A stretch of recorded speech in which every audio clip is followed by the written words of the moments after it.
राजा विक्रमादित्य स्वभाव से अत्यंत शांति प्रिय थे। अपने राज्य की चारों सीमाओं पर स्थित अन्य राज्य के राजाओं से उनके बहुत मधुर संबंध थे। किसी भी राज्य से उनकी कोई शत्रुता नहीं थी। इसलिए लोग प्राय उन्हें अज्ञात शत्रु कहते थे। एक बार कौशल राज्य के राजा वीरसेन ने उज्जैन राज्य को हड़पने की योजना बनाई। राजा विक्रमादित्य की शांति प्रियता वीरसेन को कायरता प्रतीत हो रही थी। उनके विचार से राजा को तो युद्ध प्रिय होना चाहिए। जो अपनी शूरवीरता का बार बार प्रदर्शन न करे वह राजा कैसा। वीरसेन ने अपनी सेना का संगठन कर अचानक उज्जैन की सीमा पार कर ली। यह सूचना पाते ही राजा विक्रमादित्य ने उसे अपने दूत से इस प्रकार संदेश भेजा। राजा वीरसेन, आपकी राज्य लालसा के लिए हमारे दोनों देशों के हजारों सैनिकों की बलि चढ़ाना मुझे स्वीकार नहीं। युद्ध के कारण आज तक हजारों नारियां विधवा होती आई हैं।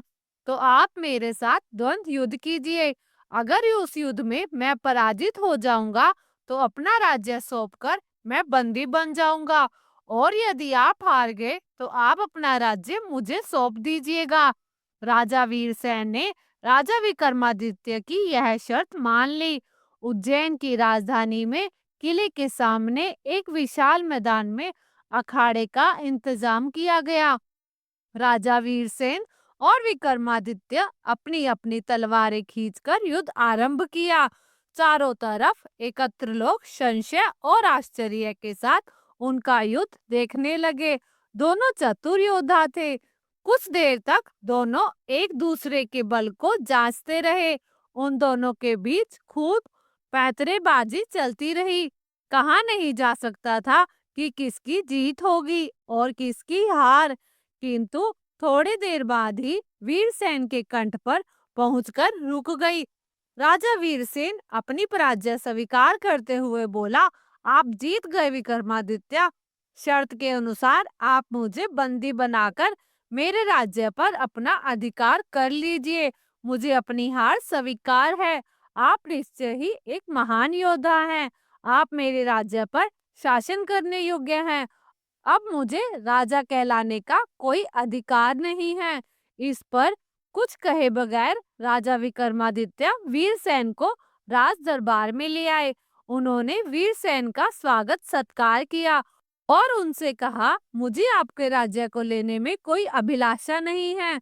उस शर्त पर कायम रहने की अब कोई आवश्यकता नहीं है। मैं आपके साथ वैसा ही व्यवहार करूंगा जैसा एक राज्य को दूसरे राज्य के साथ करना चाहिए। आपका राज्य आपको मुबारक हो। आप स्वयं ही शासन कीजिए उस पर।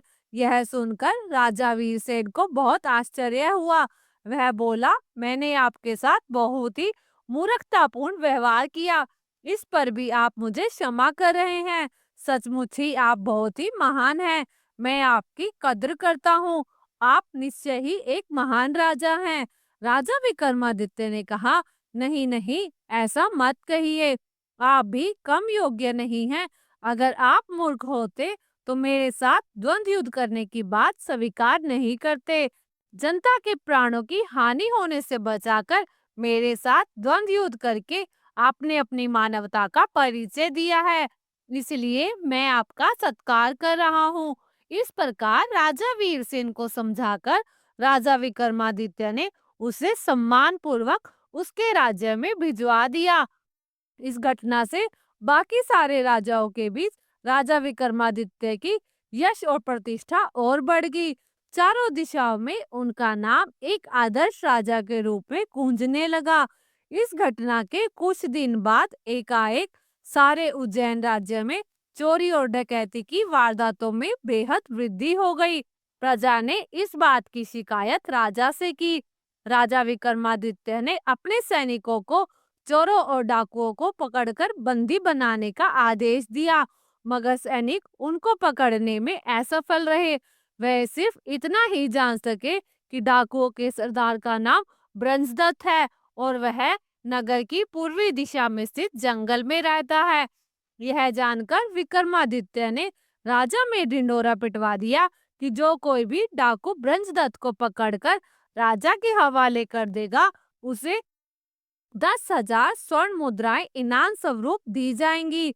इस घोषणा को सुनकर अनेक युवकों ने ब्रजदत्त को पकड़ने का प्रयास किया, किंतु वे सभी असफल रहे।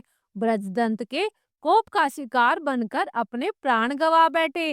अंत में डाकू सरदार को पकड़ने का जिम्मा विक्रमादित्य को स्वयं अपने हाथ में लेना पड़ा। विक्रमादित्य एक शिकार का वेश बनाकर अपने साथ 10 साहसी सैनिकों को लेकर जंगल की ओर चल पड़े। जंगल में पहुंचकर वे डाकू सरदार की खोज में जुटे हुए थे कि एक झाड़ी से निकलकर एक सिंह ने उन पर हमला कर दिया। विक्रमादित्य ने अपनी तलवार म्यान से निकाल भी नहीं पाए थे कि तभी सिंह ने अपने पंजे की प्रबल चोट से विक्रमादित्य को दूर फेंक दिया। सिंह उन पर फिर से झपटना चाहता था कि तभी ना जाने कहां से एक सनसनाता हुआ तीर आया और सीधे सिंह के पेट पर जा घुसा और उसने उसी समय दम तोड़ दिया। कुछ देर में एक ऊंचे कद का बालिक युवक अपनी मूंछों पर ताव देता हुआ विक्रमादित्य के पास आकर खड़ा हो गया और उसने गरज कर कहा, कौन हो तुम? क्या नाम है तुम्हारा? क्या कोई शिकारी हो? यह सुनकर विक्रमादित्य बोले, हाँ, मैं एक शिकारी हूँ। मेरा नाम भद्रबाहु है। लेकिन अरे प्राणों की रक्षा करने वाले तुम कौन हो? युवक बोला, मेरा नाम ब्रजदंत है। केवल इस राज्य की जनता ही नहीं, बल्कि यहाँ का राजा विक्रमादित्य भी मेरे नाम से डरता है। लेकिन गुप्त रूप से राजा का पीछा कर रहे उनके सैनिक भी वहां पहुंचे। राजा ने तुरंत अपने सैनिकों को उस युवक को पकड़ने का आदेश दिया। सैनिकों ने एक के साथ हमला कर उस युवक को दबोच लिया। अब वह युवक समझ गया कि शेर को शिकार बनने से बचा हुआ व्यक्ति स्वयं यहाँ का राजा विक्रमादित्य है। तब उसने गुस्से में कहा, अरे राजा विक्रमादित्य, मुझे बंदी बनाने से पहले तूने ये तो सोचा होता कि मैंने शेर से तेरे प्राण बचाए और फिर 10 लोगों के द्वारा एक व्यक्ति पर हमला करके उसे बंदी बना लेने में तेरी कोई बहादुरी नहीं है। यदि तू इतना बहादुर है तो एक बार मुझे खुला छोड़ दे और फिर मेरे साथ खड़ग युद्ध कर, फिर देखूंगा तू कितना बहादुर है। विक्रमादित्य ने सोचा, हालांकि इसने मेरी जान बचाई है, लेकिन एक डाकू के साथ खड़ग युद्ध करना स्वयं को अपमानित करने जैसा होगा। यह सोचकर उन्होंने उसकी बात की उपेक्षा कर सैनिकों को कहा, इस डाकू को ले जाकर बंदी गृह में डाल दो। यह स्वयं भी अपने घोड़े पर बैठकर उसके साथ उसके नगर की ओर चल पड़े। इस घटना के 1 महीने बाद जब राजा विक्रमादित्य अपने दरबार में बैठे अपने सभासदों से राज्य की स्थिति के बारे में विचार विमर्श कर रहे थे, तभी द्वारपाल ने आके बताया, महाराज, एक सन्यासी आपसे मिलने आया हुआ है। वह इसी समय आपसे भेंट करने की जिद कर रहा है। विक्रमादित्य बोले, ठीक है, उन्हें अंदर भेज दो। राजा की आज्ञा पाते ही द्वारपाल ने सन्यासी को अंदर भेज दिया। वहां पहुंचते ही उसने विक्रमादित्य से कहा, राजन, मेरा नाम भरतचामुंड है। मैं एक तांत्रिक हूँ। मैंने यक्षिणी देवी को प्रसन्न करने के लिए एक यज्ञ का संकल्प किया है। इसके लिए प्रतिदिन एक बालक के हिसाब से 1 महीने तक मुझे बालकों की बलि चढ़ानी होगी। वैसे बालकों को प्राप्त करना मेरे जैसे महान तांत्रिक के लिए बाएं हाथ के खेल हैं, परंतु कार्य अगर राजा के द्वारा संपन्न हो तो देवी अधिक संतुष्ट होगी। आपकी सहायता के बदले मैं आपको चक्रवर्ती राजा बना दूंगा। तांत्रिक की बातों पर राजा विक्रमादित्य को बहुत क्रोध आया। उन्होंने अपनी मयान से तलवार खींच ली और तांत्रिक को मारने के लिए लपके, लेकिन तांत्रिक भरतचामुंड ने अपने मंत्र बल से तलवार को जलाकर भस्म कर दिया और फिर वह जोहर से चिल्लाया, राजन, मुझे परास्त करने वाला व्यक्ति इस पृथ्वी पर कोई नहीं है। तुम मेरी सहायता नहीं कर रहे हो तो तुम्हारा दुर्भाग्य ही है। यह कहकर तांत्रिक वहां से भाग गया। इसके बाद दूसरे ही दिन से राज्य में छोटे छोटे बच्चे गायब होने लगे। राजा विक्रमादित्य जान गए कि यह करतूत तांत्रिक की है। तब उन्होंने उनके यज्ञ स्थल को ढूंढने के लिए अपने गुप्तचरों को चारों ओर भेज दिया। गुप्तचरों ने विक्रमादित्य को समाचार भेज दिया कि तांत्रिक एक घने जंगल में एक विशाल पर्वत की गुफा में रह रहा है। तांत्रिक का पता ठिकाना मिलते ही विक्रमादित्य अकेले ही उसे समाप्त करने के लिए जंगल की ओर निकल पड़े। शीघ्र ही उन्होंने उस गुफा की तलाश कर ली। वे गुफा में पहुंचकर एक शिला स्तंभ के पीछे छिपकर खड़े हो गए। कुछ ही देर बाद तांत्रिक एक बालक को लेकर गुफा में पहुंचा। उसने बालक को यक्षिणी देवी की मूर्ति के पास खड़ा किया और स्वयं आंखें मूंदकर मंत्र पाठ करने लगा। मौका पाकर विक्रमादित्य ने उसके पीछे पहुंचकर तलवार के एक ही वार से उसका सिर धड़ से अलग कर दिया। उसका धड़ करते ही देवी की वह प्रतिमा एक दिव्य प्रकाश में अलौकिक हो उठी। देवी ने कहा, हे महावीर, तुम्हारा साहस अद्वितीय है। लो, मैं तुम्हें एक खड़ग प्रदान करती हूँ। विक्रमादित्य ने खड़ग ग्रहण किया और बालक को लेकर अपने महल लौट आए। पुतली फिर बोली, राजा विक्रमादित्य के शासनकाल में उज्जैन राज्य की समृद्धि आकाश छूने लगी थी। व्यापारियों का व्यापार अपने देश तक ही सीमित नहीं था, बल्कि दूर देशों तक भी फैला हुआ था। इन दिनों एक सेठ था जिसका नाम पन्नालाल था। वह बड़ा ही दयालु और परोपकारी था। चारों ओर उसका यश था। वह दीन दुखी की सहायता करने के लिए सतत तैयार रहता था।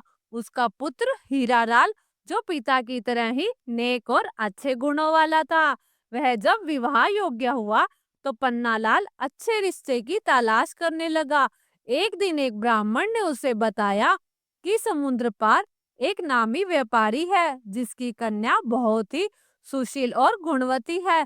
पन्नालाल ने फौरन उसे आने जाने का खर्चा देकर कन्या पक्ष वालों के यहाँ रिश्ता पक्का करने के लिए भेज दिया। कन्या के पिता को रिश्ता पसंद आया और उनकी शादी पक्की कर दी गई। विवाह का दिन जब समीप आया तो मूसलाधार बारिश होने लगी। नदी नाले जल से भर गए और द्वीप तक पहुंचने का मार्ग अवरुद्ध हो गया। बहुत लंबा मार्ग था, मगर उससे विवाह की तिथि तक पहुंचना असंभव था। सेठ पन्नालाल के लिए यह बिल्कुल अप्रत्याशित था। उस स्थिति के लिए वह तैयार नहीं था, इसलिए बेचैन हो गया। उसने सोचा कि शादी की सारी तैयारी कन्या पक्ष वाले कर लेंगे और किसी कारण बारात नहीं पहुंची तो उनको ताने सुनने पड़ेंगे और जगहसाई होगी। जब कोई हल नहीं सूझा तो विवाह तय करने वाले ब्राह्मण ने सुझाव दिया कि वह अपनी समस्या राजा विक्रमादित्य के समक्ष रखे। उनके अस्तबल में पवन वेग से उड़ने वाला रथ है और उसमें प्रयुक्त होने वाले घोड़े हैं। उस रथ पर 8-10 लोग वर सहित चले जाएं और विवाह का कार्य शुरू हो जाएगा। बाकी लोग लंबे रास्ते से होकर बाद में सम्मिलित हो जाएंगे। सेठ पन्नालाल तुरंत राजा विक्रमादित्य के पास पहुंचा और अपनी समस्या बताकर हिचकिचाते हुए रथ की मांग की। विक्रमादित्य ने मुस्कुराकर कहा कि राजा की हर चीज प्रजा की हित की रक्षा के लिए होती है और उन्होंने अस्तबल के प्रबंधक को बुलाकर तत्काल उसे घोड़े सहित वह रथ दिलवा दिया। प्रसन्नता के मारे पन्नालाल को नहीं सूझा कि वो विक्रमादित्य को कैसे धन्यवाद दे। जब वह रथ और घोड़े सहित चला गया तो विक्रमादित्य को चिंता हुई कि जिस काम के लिए सेठ ने रथ लिया है, कहीं वह कार्य भीषण वर्षा की वजह से बाधित न हो जाए। उन्होंने माँ काली द्वारा प्रदत्त बेतालों का स्मरण किया और उन्हें सकुशल वर को विवाह स्थल तक ले जाने तथा विवाह संपन्न कराने की आज्ञा दी। जब वर वाला रथ पवन वेग से दौड़ने को तैयार हुआ तो दोनों बेताल छाया की तरह रथ के साथ चल पड़े। यात्रा के मध्य सेठ ने देखा कि रास्ता कहीं भी दिख नहीं रहा, चारों ओर पानी ही पानी है। तो उनकी चिंता और बढ़ गई। उसे सूझ नहीं रहा था कि क्या किया जाए।